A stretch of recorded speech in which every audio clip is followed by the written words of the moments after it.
que é a área da Baía de Guanabara. Pois bem, o polo pré-sal da Bacia de Santos é mais ou menos da ordem de 40 vezes a área da Baía de Guanabara. Essa é a área que a Petrobras hoje tem sob contrato. É como se nós estivéssemos explorando uma área que tem 40 vezes a área da Baía de Guanabara. Uma terceira comparação que não está aqui ilustrada, e ela é muito relevante para quem é do ramo, para quem conhece a indústria de óleo e gás e sabe que o setor americano do Golfo do México é uma área de grande potencial para a produção de óleo e gás, uma área altamente disputada, onde praticamente todas as empresas do mundo atuam. Essa área aqui do polo pré-sal da Bacia de Campos equivale a 600 blocos de exploração e produção do setor americano do Golfo do México, onde cada bloco é disputado ferrenhamente pelas maiores empresas de petróleo do mundo. Então, ou seja, é uma área gigantesca quando comparada com os padrões da indústria de óleo e gás no mundo e uma área que está hoje com resultados fantásticos. Obviamente, para quem fala de produção de óleo e gás, a área não significa muito se você não tiver espessura de rocha contendo óleo, porque o que interessa é o volume. Nós não produzimos área, nós não produzimos metro quadrado por dia, produzimos metros cúbicos por dia de petróleo. E esse petróleo ele tem que estar contido nessa área, mas com espessuras porosas elevadas para que a gente tenha grandes volumes. Mas eu já falei dos volumes anteriormente. Os volumes já declarados comerciais são da ordem de 15 bilhões de barris de óleo equivalente. Vou contar um pouquinho do que aconteceu de mais relevante desde o início das primeiras operações no pré-sal até o momento. Depois de um sobrevoo de helicóptero, como se o helicóptero tivesse parado lá em cima da grande área, olhando a área como um todo, vou tentar agora fazer com que esse helicóptero ele trafegue de forma que a gente possa ter uma noção temporal do que aconteceu. O primeiro fato relevante foi a aquisição dos blocos onde ocorreram essas descobertas gigantescas. Esses blocos foram adquiridos junto à Agência Nacional de Petróleo, nos leilões 2 e 3, respectivamente, no ano de 2000 e no ano de 2001. Adquirida a concessão e o direito de fazer a exploração nessas áreas de concessão, o passo seguinte foi tentar enxergar as estruturas geológicas que existiam nessas áreas com maior detalhe. Como eu já antecipei, a ferramenta para isso é a sísmica. Para quem não é do ramo, a sísmica é como se fosse, me desculpem aqui os geólogos geofísicos novamente, como se fosse uma grande ultrassonografia feita sobre as rochas que podem ou não conter petróleo. Do mesmo jeito que na ultrassonografia a gente emite energia, essa energia é refletida e você mapeia aquela área de investigação, o processo aqui é muito semelhante. Emite-se energia, essa energia percorre as diversas camadas geológicas, retorna, é processada, permitindo que os nossos especialistas enxerguem as diversas estruturas geológicas com os seus contornos e possam fazer a contextualização dessa estrutura geológica dentro do modelo geológico que se tem em mente, levando em conta quando o petróleo pode ter sido gerado, como é que ele pode ter migrado e aonde ele pode ter se acumulado. A sísmica foi realizada entre 2001 e 2004, é até hoje considerada o maior levantamento sísmico 3D já feito em águas profundas no mundo, e foi graças à interpretação desses dados sísmicos que nós pudemos identificar a possibilidade de ocorrência de petróleo nessas rochas da camada pré-sal, do polo pré-sal da Bacia de Santos. O primeiro poço perfurado na área de Paraty.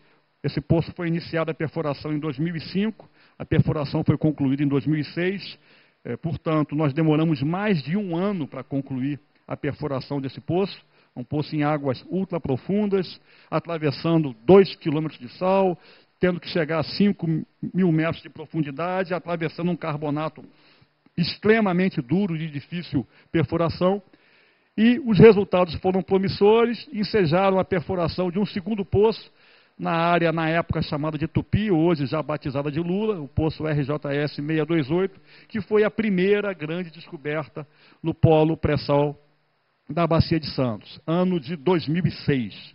Em 2007, foi feita a perfuração e a descoberta de petróleo pela primeira vez no pré-sal na Bacia de Campos.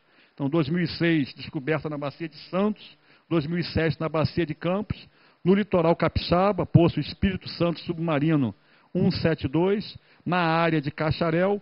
E em 2008, pouco mais de um ano após a primeira descoberta de petróleo no pré-sal, na bacia de Campos, no Espírito Santo, o pré-sal começava a produzir. A primeira produção de petróleo do pré-sal ocorreu em setembro de 2008, na bacia de Campos, no campo de Jubarte, para a plataforma P34, que já estava instalada, produzindo petróleo de campos do pós-sal, de descobertas do pós-sal. Em maio de 2009, 3 anos após a descoberta de petróleo mais significativa na bacia de Santos, inicia-se a produção de petróleo na bacia de Santos.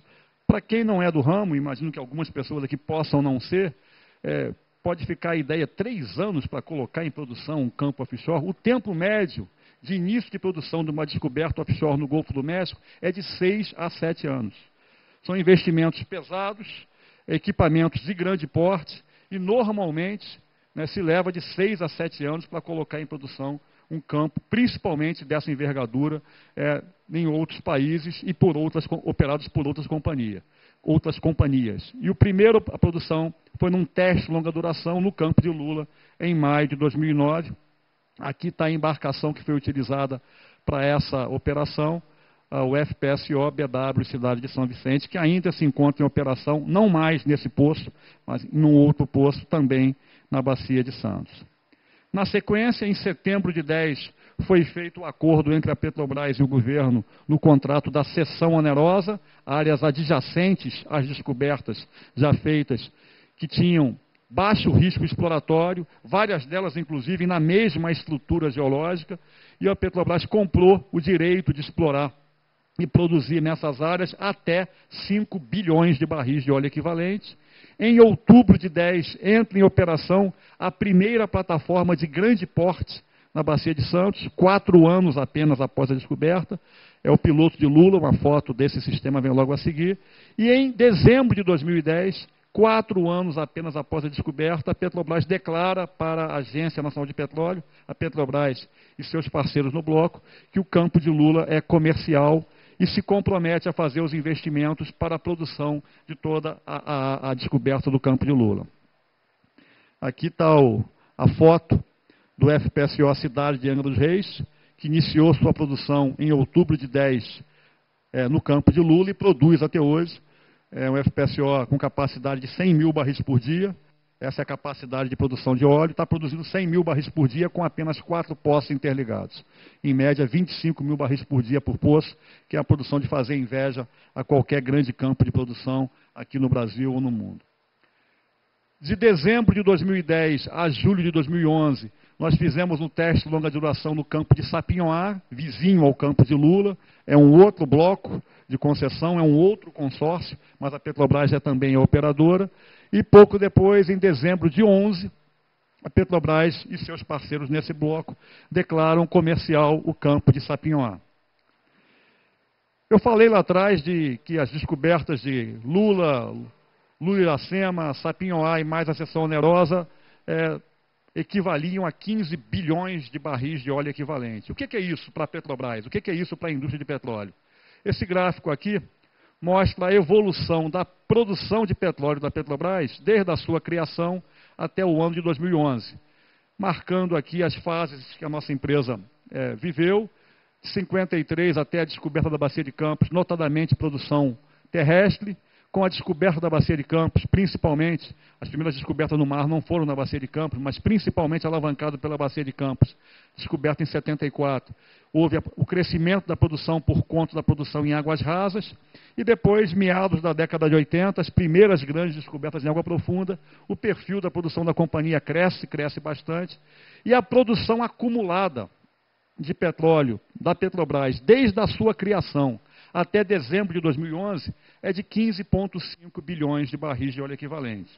Isso serve para dizer que o que já foi descoberto no pré-sal e declarado comercial, não estou considerando aqui aquilo que ainda está em fase de avaliação e que a comercialidade será declarada no momento oportuno, previsto em contrato. Então, somente aqui o campo de Lula, Sapinhoá e seção onerosa equivalem em volume recuperável, volume que vai ser produzido, a tudo que a Petrobras já produziu da sua descoberta até 2011. Eu acho que isso traduz melhor do que qualquer outra expressão a importância e a pujança das descobertas do pré-sal para a Petrobras, para a indústria de petróleo e de óleo e gás brasileira, para o Brasil e para a indústria de petróleo e gás no mundo. Bom, para lidar com um animal dessa envergadura é necessário uma estratégia específica. É uma descoberta pujante, volumes gigantescos, demandam investimentos razoáveis e que têm que ser planejados ao longo do tempo. Uma descoberta como essa, para sua total delimitação, demanda outros poços. Como lidar com isso?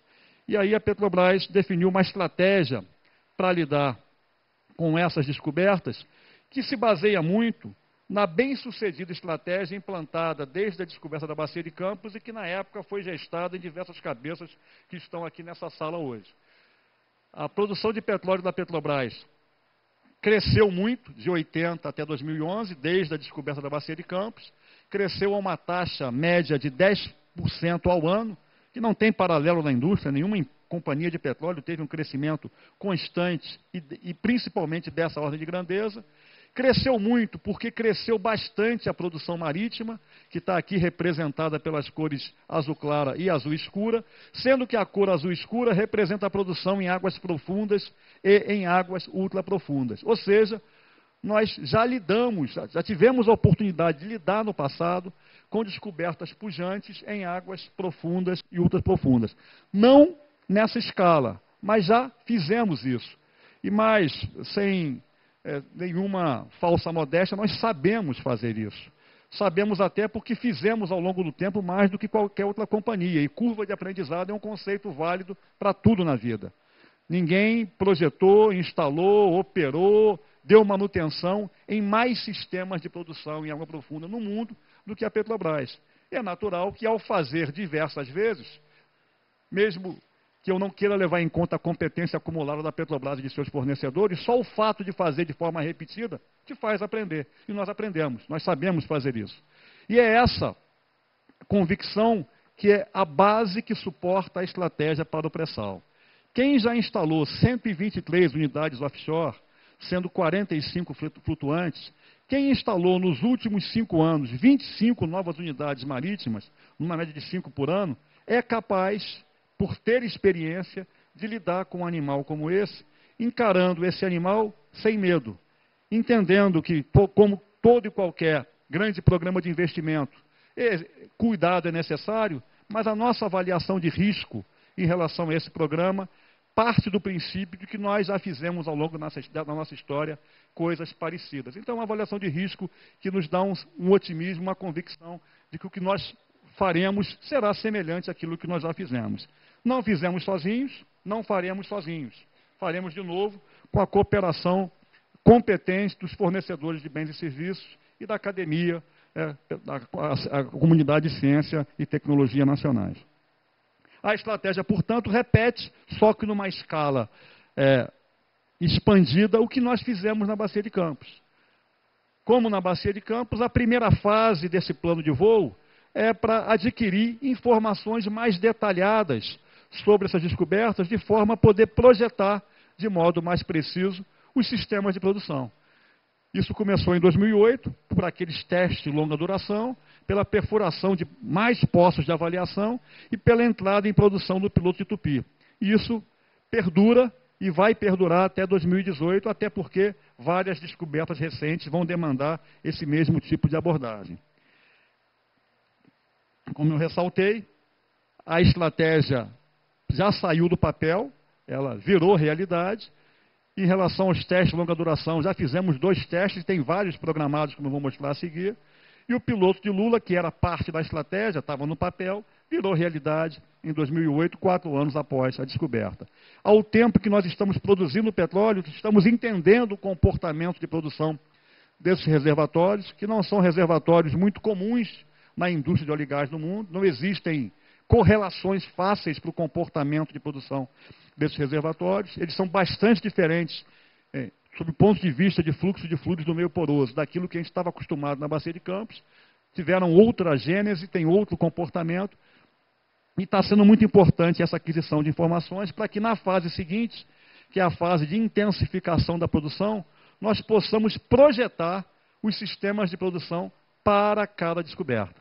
Esses dados, qualidade do fluido, nível de contaminante, comportamento de pressão, temperatura, enfim, dados meteorológicos da área, né, dados do solo marinho, todos esses dados estão sendo coletados para subsidiar os projetos das instalações.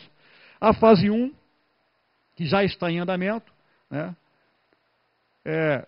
prevê a entrada em produção de 2 novas grandes plataformas agora no início de 2013, a primeira em janeiro e a segunda em maio. As duas estão em fase final de construção. Na verdade, a primeira já está ancorada hoje na Bacia de Campos, na Bacia de Santos, perdão, o FPSO Cidade de São Paulo, faltando os últimos detalhes para a conexão dos poços, vai entrar em produção em janeiro de 13, e a segunda, em Lula Nordeste, está aqui na Brasfels, em Angra dos Reis, na fase final de integração da unidade, conexão das tubulações, e vai estar na locação em tempo de produzir em maio de 13 a área de Lula Nordeste. Entre 2014 e 2015, mais 3 novas unidades entrarão em produção, Sapinhoá Norte, Iracema Sul e Iracema Norte, 3 novos FPSOs, os 3 em construção, os cascos sendo convertidos na China, os módulos sendo construídos aqui no Brasil, todos os 3 exatamente dentro do cronograma. Mais adiante, em 2016, entram em produção, não em 2016 exatamente os 8, mas os primeiros 3 dos 8 FPSOs contratados, dos ditos replicantes, são 8 FPSOs gêmeos, sob o ponto de vista de casco e planta de processo, a maior parte deles destinada ao campo de Lula. E esses FPSOs estão sendo construídos, os cascos no estaleiro Rio Grande, e as plantas de processo já contratadas sendo construídas em diversos canteiros Brasil afora. E, ainda em 2016, entra em produção a primeira das 4 unidades já contratadas para a seção onerosa. São 4 FPSOs já contratados, outros serão contratados ainda, em breve. E esses 4, os cascos já contratados, aqui no estaleiro Inhaúma. Quem trafega pela ponte Rio-Niterói tem a chance de ver no dique seco um grande navio já em conversão. É o primeiro dessas 4 unidades, sendo que a contratação das plantas de processo, a licitação está em curso nesse momento. Ou seja, a estratégia é um papel com boas ideias, se transformando em realidade com as ações acontecendo. E a terceira fase desse plano, exatamente como feito na Bacia de Campos, é a intensificação do uso de novas tecnologias. Evidentemente, as descobertas pujantes que a gente tem no pré-sal terão vida longa, vida produtiva por décadas, e, obviamente, é do nosso interesse aplicar novas tecnologias que possam aumentar a segurança, aumentar a confiabilidade, reduzir custos de investimento, reduzir custos operacionais e maximizar a produção. E várias